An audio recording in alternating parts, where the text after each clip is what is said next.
what we have here is some supporting biomechanical data to reinforce some of these points.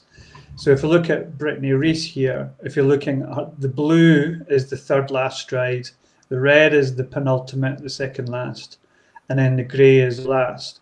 And you can see there's a general theme of a short, long, short in all of these finalists. And we can see here with Brittany a 206, then 230 on the long, and then 187 in the last stride. And we can see here on the second last ratio, the second last to the last, we can see it's minus 19%. So it's 19% shorter than the penultimate. The next one, Daria, 10%. Tiana Bartoletta, 9% shorter. So the general theme is we've got this short, long, short to set up the hip position. So as the penultimate length is longer, the hips drop, and that's that lowering, and then we rise coming onto the takeoff. That's ideally what we want to see. Where we actually see on the right, on the top right-hand table here, the lowering at center of mass. Now this is the lowering of the center of mass at takeoff, and because Brittany is gone from a low position from the penultimate into a relatively short last stride, her hip position is actually going up the way coming into takeoff. The lowering will happen as a result of the knee flexing at takeoff, as we naturally see, and we'll go into that shortly as well. Anything you want to pick out on that? Yeah, I was going to say you can actually see from the data, and you're not entirely correct, Darren. 95% of most of the jumpers have gone through the short, long, short on their last three strides before takeoff. However, if you look at Chantel, if you look at Chantel, she does go long, short, long. And there's always one who would defy the rules, and that's what she's done. Yeah, I stand corrected. Thank you. And then the men, again, very similar in the men, although, yeah, I think in the men this time, all of them have actually got short, long, short, where again, Manyonga, he's a 19% ratio, 10% for Lawson.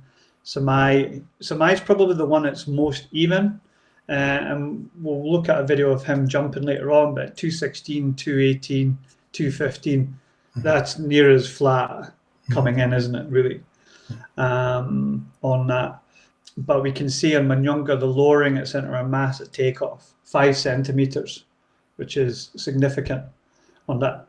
Can you just flip back to the women's for a moment? So, I mean, if you look at the women's data on the right-hand side, you can see, you can read a lot, obviously, into the data, and you compare Blessing Okapara, and you look at horizontal velocity, which is 8.98 meters per second, far greater than Klishina's 8.27. That you would expect Blessing to be jumping a lot further, and they're both, about the same height, 1.80 meters. But there is a big difference which we all need to take into consideration as a coach. The body mass is what causes the problem. So when you look at Klishina, I think it's got a body mass somewhere 57 kilos. Yeah, 57 or there or thereabouts. Yeah. So you're looking at Blessing, who's carrying 68 kilos. So she's given away 10 kilos of body mass. So that will make a lot of difference. And as coaches, that's what we should also be looking for. Yeah.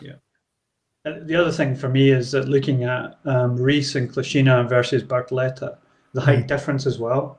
So Daria is 180 centimeters tall, and yet she's got a stride length of less than 2.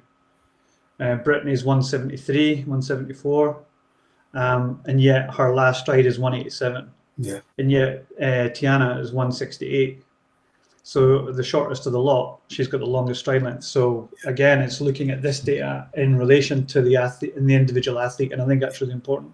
Yeah. And again, for the men, I've got some stats of the men. Again, Mnyonga's 189 in height, which is what, 6'3", just short of 6'3", 6'2", 6'3". Yeah. Weighing in at 82 kilos. Lawson 188 height, but 78 kilos. And so my 185 at 75 kilos. So just interesting to see where these guys sit in terms of the height and their weight on that. And again, there's always one that defies the rules. Short, long, short. And Lapierre goes long, short, long, if you look at the data. Yeah. So Fabrice there, 240, 237, and then 216. But I think in some places, in some competitions with Fabrice, Frank, you're right. I think he's a huge last stride to generate huge vertical lift. Yeah. So we'll see Lapierre there, 3.8. I mean, he's almost, there are better ones there, but I think in other competitions, you could see him probably getting over 4 meters per second in terms of vertical velocity. So in terms of the penultimate takeoff, the takeoff preparation of the top 8 was generally characterized, and I think this has kind of been fairly well researched by a number of these authors, and again, further data from Berlin, and it's a little bit older, but we talk about the horizontal velocity and what they found in generally in the research, that the decreased length in the last stride has a direct impact in the velocity and then in reducing the velocity of the approach coming in.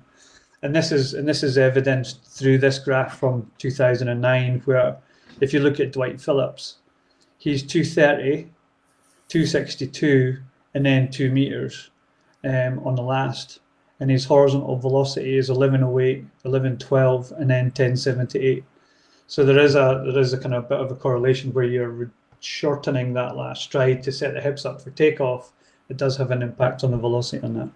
So let's have a look at some videos that I've pulled together for this evening. The first one, and this is really going to focus on the penultimate. I've got three. I've got this. This is Brittany winning the World Championships in 2017. I've got the same clip 3 times, and we just see it at full speed, 25%, and then 10% slow motion, so we can get to see what's actually happening.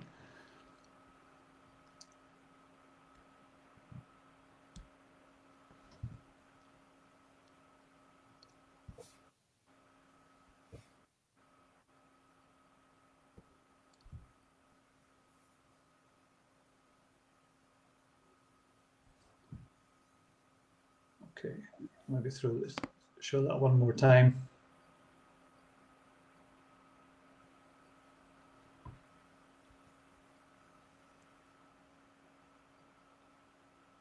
And we can see that lowering happening. Yeah. So we can see here she's mid-stride and coming into the penultimate on the touchdown. So we can see here how, and again, it's a similar image to what we saw earlier in the presentation, where we can see that that deep flexing of the ankle, the knee, and the hips as she's coming into the penultimate. Again, this is excessive. And then as she rolls over, we can extend, and she's got that short last stride, which means that the direction of her hips are actually traveling in an upward direction. And we talk about there's a little bit of lowering that we saw in that table of 1 centimeter, but that's as a result of the knee flexion that occurs at takeoff.